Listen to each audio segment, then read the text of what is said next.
Bonjour à tous, il est diplômé de Sciences Po et de l'ESSEC, du Monde à France Culture en passant par les cahiers du cinéma et Télérama. Il a travaillé dans de nombreux médias français. Il est aujourd'hui le numéro 2 de France Télévisions dont il dirige les programmes et les développements numériques. Bonjour Bruno Patino. Bonjour. Alors pour la première fois samedi soir, France Télévisions a intégré dans l'un de ses programmes l'application Periscope, qui est une application de Twitter qui permet de partager des vidéos lors d'un événement en direct. En l'occurrence, c'était un concert pour la fête de la musique. Quel est l'enjeu de ce type d'initiative ? Il est double. D'abord, on aime bien faire des innovations, on aime bien innover, tester les choses pour voir comment ça fonctionne, pour apprendre nous-mêmes à le faire fonctionner. Puis par ailleurs, il est vraiment festif, c'est-à-dire que sur un grand événement comme ça,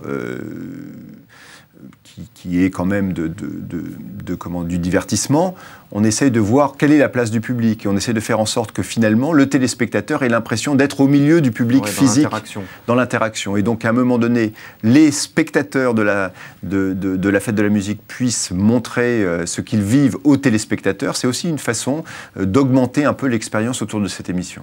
Au-delà de l'image et de l'expérience que vous mentionnez à l'instant, j'imagine que l'enjeu c'est également de drainer devant les écrans de télé des gens qui n'étaient pas forcément devant cette émission ce soir-là, qui étaient sur Twitter et qui se disent tiens, il se passe quelque chose sur France Télé? Un petit peu, bien sûr, mais le cœur du problème n'est pas là, en l'occurrence. Parfois, ça peut l'être, mais là, en l'occurrence, encore une fois, c'est essayer de redéfinir l'expérience vécue autour du divertissement. C'est ça qu'on essaie. Vous expliquez souvent que dans vos fonctions de responsable du numérique, l'idée, c'est de s'adapter en permanence aux nouveaux usages. C'est ce que vous avez fait début juin en lançant une nouvelle application qui s'appelle France Télé Zoom. Cette application, elle permet à chacun de concocter son propre programme télé en fonction de ses goûts. Est-ce qu'elle marche, cette application? Alors, elle marche, elle est en test, j'allais dire, utilisateur général avant un lancement plus ample et plus élargi en septembre. Mais cette application, elle a deux idées, en fait. Un, de créer une chaîne sur le mobile et pour le mobile, totalement même graphiquement adapté au mobile. Et la deuxième chose, c'est éditorialement de créer quelque chose de nouveau à la base de recommandations sur vos goûts, votre expérience, de votre contexte d'utilisation, de combien de temps vous disposez, et on va dire d'une tonalité particulière, en provoquant des collisions éditoriales avec plusieurs contenus en provenance de France Télévisions. Par exemple, il y a une playlist que j'adore qui s'appelle « Se coucher moins bête ». Qui permet de regarder des extraits des émissions correspondant à des émissions culturelles, donc j'imagine. Exactement. En fonction de vos disponibilités et de vos goûts. Cette application, elle est disponible sur les iPhones. Aujourd'hui, elle le sera bientôt sur les appareils tournant sous Android. Écoutez, dès septembre, c'est élargi à Android.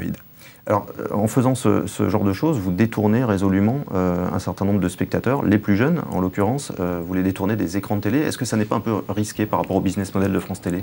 Mais on ne les détourne pas.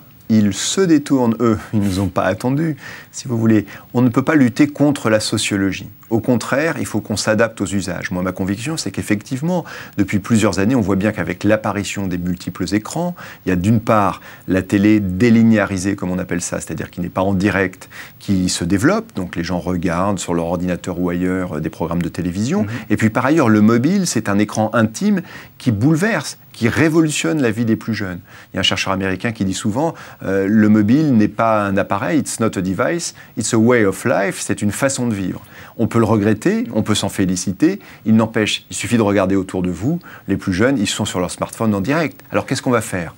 On les oublie ou on leur dit on va venir vous proposer des choses pour vous aussi, parce qu'on est un service public, donc on est là pour vous aussi, sur l'appareil qui est à votre préférence. Vous êtes capable aujourd'hui de chiffrer le nombre de téléspectateurs qui consomment, entre guillemets, la télévision sur leur smartphone plutôt que sur l'écran télé? Non, pour le moment pas. En revanche, ce qu'on est capable, si vous voulez, aujourd'hui d'évaluer, c'est combien de gens regardent un programme de façon délinéarisée, c'est-à-dire pas en direct à la télévision. Je vais vous prendre un exemple très simple. Si je prends une série qui a bien marché, même terriblement bien marché sur France 2 récemment, qui s'appelle Disparu, qui était une série feuilletonnante, eh bien Disparu, entre 14 et 16% de son audience totale, s'est faite de façon délinéarisée. Ça aurait été 2% il y a 3 ans. Oui. Et aux États-Unis, on sait bien que sur des séries qui marchent très très bien, emblématiques, par exemple Blacklist, parfois plus de 70% des gens vont le regarder non pas sur le téléviseur, mais de façon délinéarisée. Ouais, donc on voit bien, si vous voulez, que c'est un changement de rapport de la société face à la télévision. Et c'est vraiment le type de produit qui se prête bien à ce genre de consommation. Alors les fictions feuilletonnantes, oui, bien sûr, bien sûr.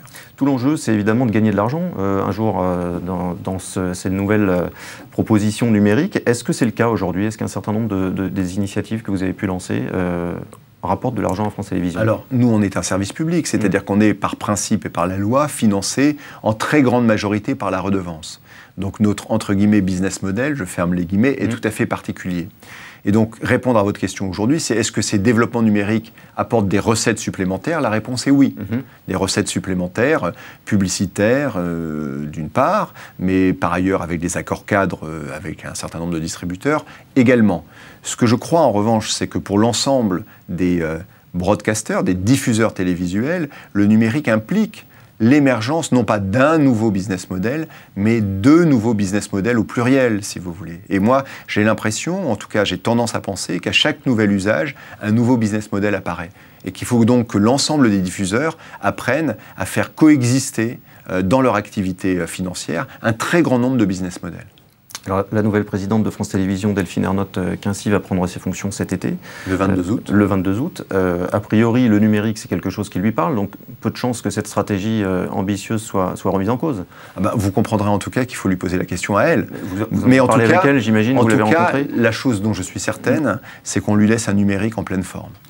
Et très ambitieux. Vous resterez chez France Télévisions, Bruno Patino? Ça ne dépend pas de moi. Merci beaucoup. Merci à bientôt. Au revoir. Au revoir.